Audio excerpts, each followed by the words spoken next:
Hello again. Thank you very much for sharing about your organizations. It's always so inspiring to hear directly from people who are offering services.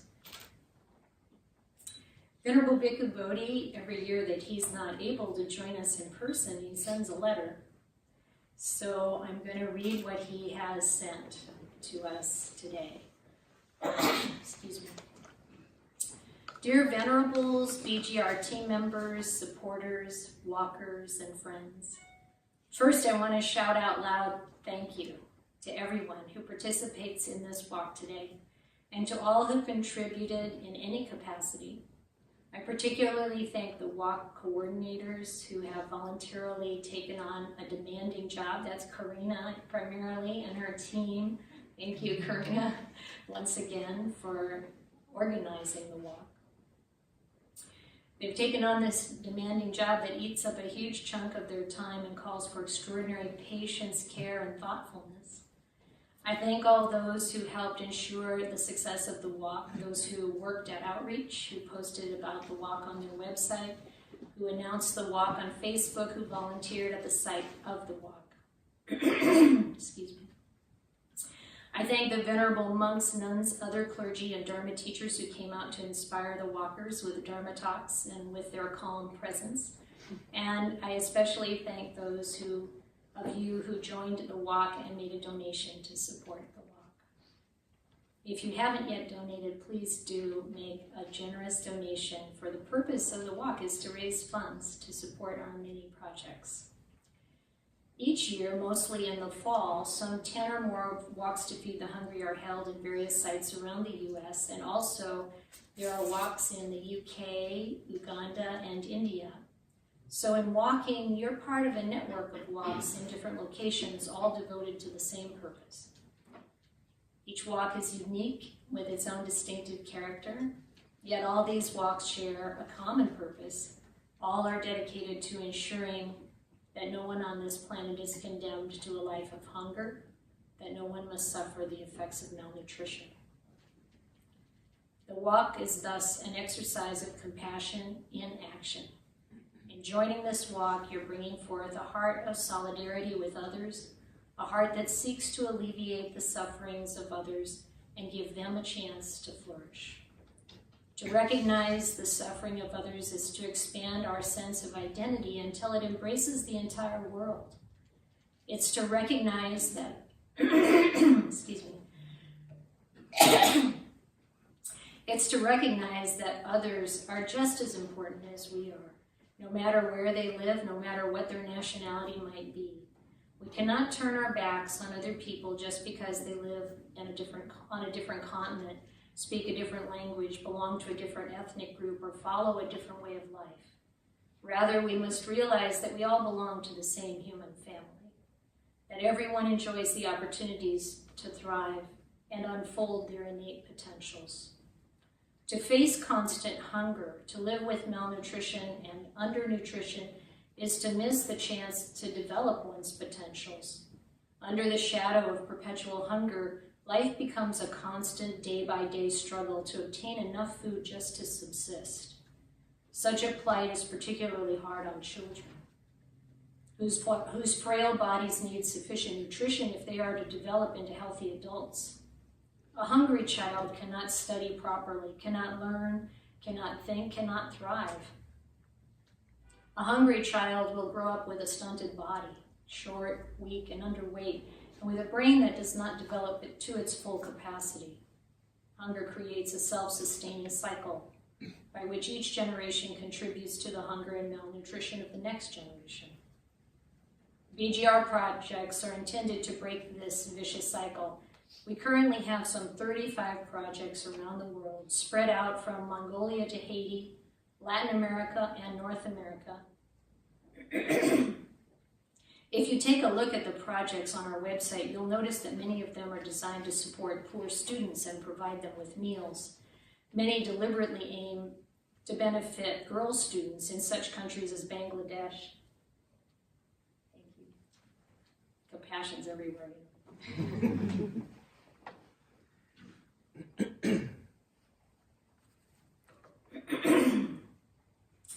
Many are deliberately aimed to benefit girl students in such countries as Bangladesh, Cambodia, Cameroon, Haiti, India, Nicaragua, Sri Lanka, and Vietnam. We focus on the education of girls because we've learned that providing girls with the chance to go to school is one of the most effective ways to break the cycle of poverty. When girls are educated, they will marry later and have fewer children and will be more highly respected in their family and communities. They will also be able to earn more and have a better understanding of nutrition. And it's also the case, this isn't from Bhikkhu Bodhi, but it's also the case that their children are more likely to be educated. So it really does break the cycle.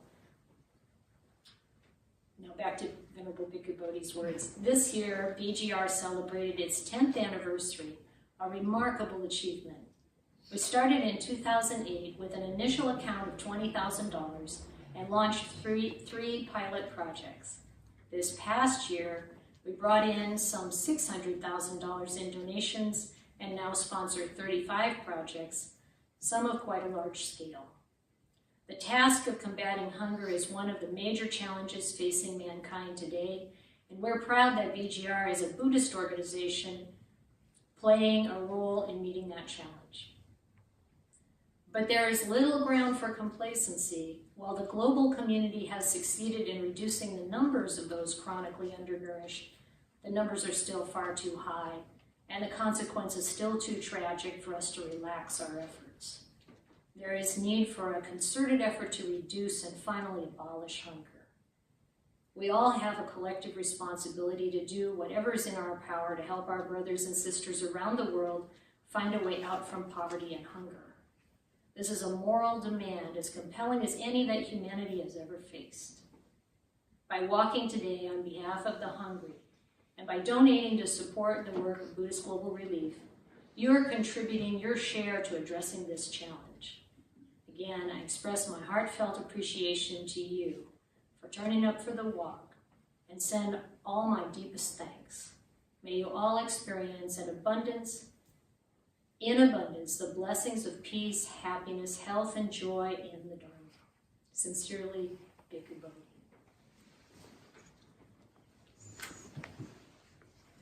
Yes, you can clap.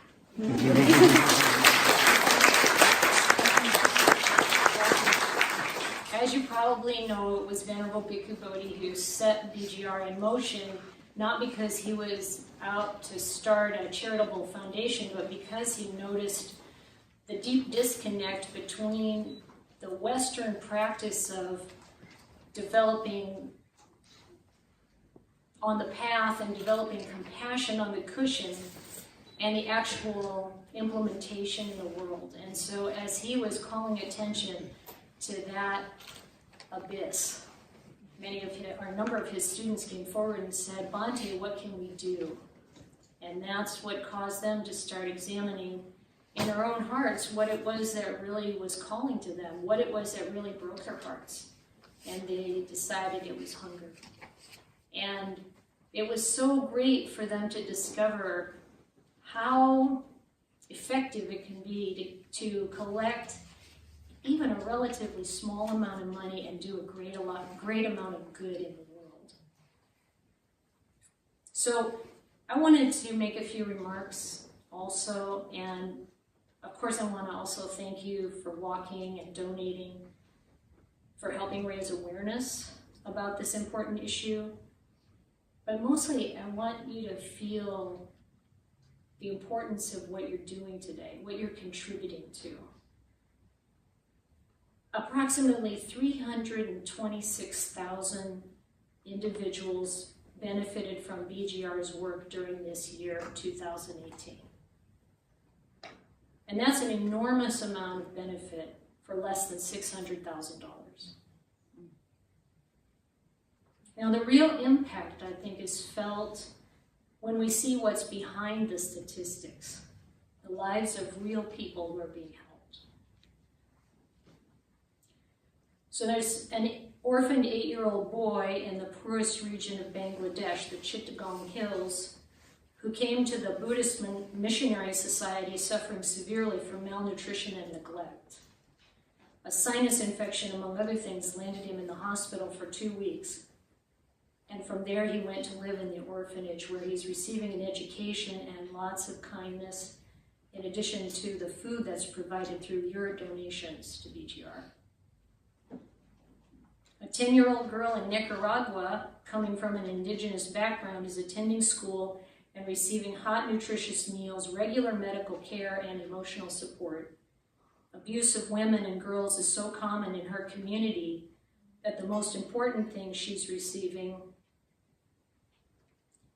is a safe place to be every day. Her life is changing, and so is her view of the world. The North County Mission of Hope, which is a Catholic organization run by Catholic nuns, who's delivering the actual services on the ground, with your help, tells us that these young women are beginning to believe that they too can become part of this global world and offer their gifts to help solve the world's problems. A baby is born healthy and strong in the most impoverished part of Cote d'Ivoire, where child malnutrition and infant mortality rates are extremely high. This baby's mother, along with thousands of others, received training, supplements, and services to support optimal health for herself and her baby for that baby's first 1,000 days. And this was provided by Helen Keller International and your donations to BGR.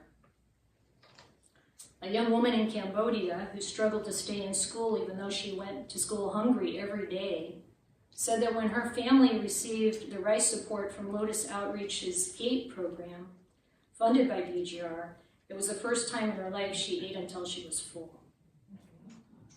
She was able to complete high school and is now in college, supported by Lotus Outreach's Catalyst program. Lotus Outreach recently reported that of our 62 graduates from high school, from our GATE program in Bante Manche, so that's one village, an astonishing 70% of them were accepted into tertiary education programs, primarily at the university level. This is truly wonderful, in a country where only 2% of women have an education beyond high school. We're really making a difference. I'm sure you've heard about the Rohingyas crisis in Burma. In addition to providing emergency relief for the refugees in Bangladesh, that is the Rohingyas who have fled to Bangladesh, BGR works with the Burma Humanitarian Mission to provide education for the children of the backpack medics, who are Rohingyas, who are working in Burma's conflict zones. So they're providing medical care. Backpack medics going into the roughest areas. They're living in remote villages where, this is where their family, their children, are living in remote villages where schools are either not available or where they're unsafe to attend. The mission was established, they've established a migrant school known as the Child Development Center. And here are a few words from one of the girls attending. She said, "My name is Naela Tar. I'm 14 and in the 10th grade at CDC at Maysol. My father is Chick Lin, a backpack medic. I enjoy chemistry and physics classes. I'd love to become a doctor. And I'm also good at languages. I speak Karen, which is their native language, Burmese, Thai, and English." In what was once a food wasteland, Keep Growing Detroit is cultivating a food sovereign city where the majority of the fruits and vegetables consumed by Detroiters are grown by the residents within the city limits. Dwight Thomas is one of the participants, and he writes, "I always grow enough to eat, enough to put away, and enough to give away. So my senior citizens get love baskets throughout the growing season. And I will tell anybody, I may not have a dime in my pocket, but I will never be hungry. That's because I've got enough sense and enough love and enough wherewithal to grow my own food. And when you grow it organically, it's not a lot of money you have to spend." In 1982, Dwight got hit by a power line and was partially paralyzed for 6 years. The doctors told him that he would never walk without a limp and he would never be able to use his right hand. They said that was all they could do for him. But he said, I know what to do. I'll go back to gardening, and that will work my body and work my hand.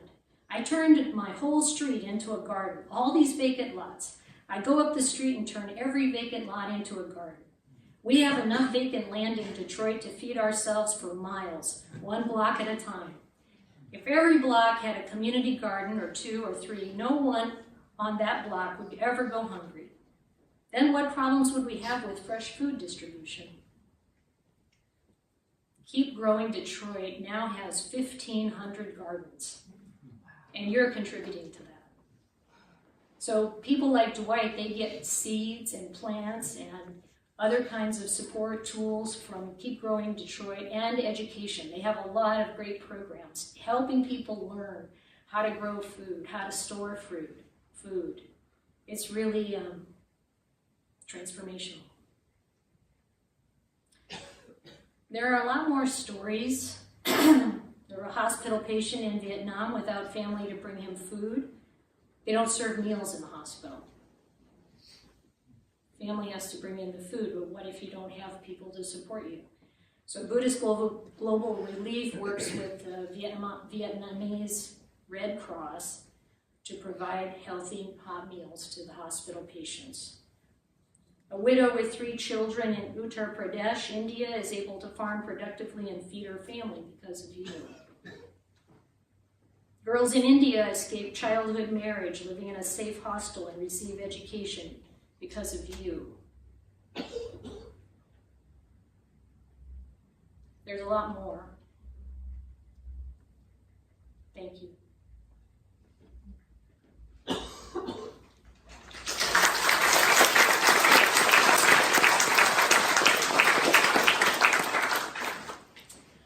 So probably the last thing I'm going to say at this stop is that we need more help organizing. Our organizers for the San Jose Walk and for the San Francisco Walk have been at it a few years, and we need somebody else to step up into those positions. If you're willing, able to pull a team together to put some effort in next year, please let us know. Karina's got a sign-up sheet she's going to pass around. If you'd like to help in any way, please put your name down. There are a couple of check boxes there if you're able to work in San Jose or up here in the San Francisco, Berkeley area. That would be great. It's fun. It's some work for a few months, but it's worth it.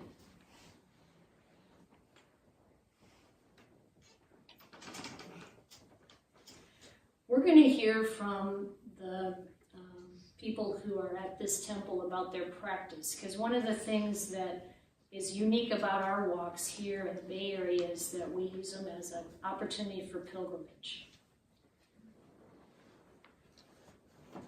So we like to hear about the practice in each center and programs that are available. And I hope you stay with us for the last leg of the walk and an opportunity to visit the Empty Gate Zen Center and learn about the practice there before we all chant blessings and say goodbye for the day. Thank you very much for coming.